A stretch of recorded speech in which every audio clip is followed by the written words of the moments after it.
Вот то, что происходит и у нас в России, вот эти собрания, протестующие, вы знаете, у меня тоже вызывает чувство сожаления. И я думаю, что это не без участия западных спецслужб.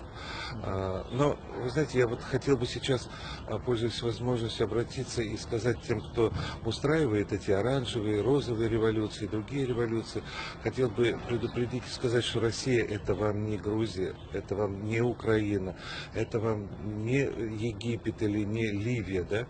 В России сейчас существует огромное количество средств массового уничтожения. У нас есть и атомное, и бактериологическое оружие. И должен сказать, что, вы знаете, в отличие от американцев, нашим русским людям, у нас, вы знаете, я скажу, огромное количество людей, которые нуждаются в нормальном образе жизни. И для большинства русских людей жизнь, как говорят в народе, ломаной копейки не стоит.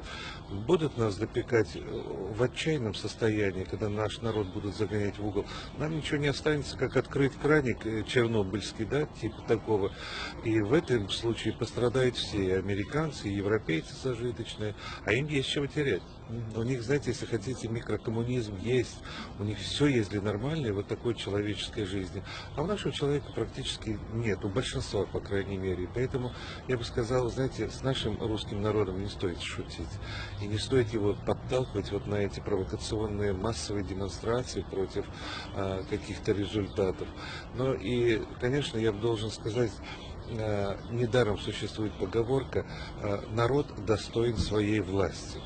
Если вы хотите, чтобы у нас была власть достойная, хорошая, то надо самому народу измениться. Именно поэтому Церковь призывает преображать свое личное внутреннее состояние, чтобы мы, веря в Бога, обращались к Нему, жили благочестиво и праведно. Да? И в этом случае Господь нам даст таких князей, как благоверный князь Александр Невский, если мы достойны будем этого. А если мы будем жить по своим страстям низменным, то, естественно, и к власти придут такие же люди, которые страдают теми же болячками, теми же страстями. И вот тогда нами легко очень будет управлять. Хотите с Запада, хотите с Европы. Вот, так что, пользуясь возможностью, хочу всем пожелать хорошего, доброго настроения. Не забывайте, что с нами Бог, что мы все-таки творение Божие. И если мы будем обращаться к Нему с просьбой, чтобы Он нам помогал жить нормально, правильно, то Господь будет нам помогать, и власть будет хорошая.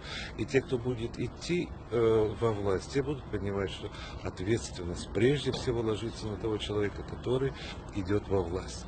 Не страсти, не деньги, не власть, не тщеславие, а ответственность. Вот если наши кандидаты в депутаты будут это понимать, если наши кандидаты в президенты тоже будут это понимать, вот только в этом случае, по-моему, может что-то измениться в лучшую сторону. А если будут страсти бушевать, страсти останутся. И мы тогда просто будем рабами в руках тех, кто управляет нашими страстями. Огромное спасибо вам.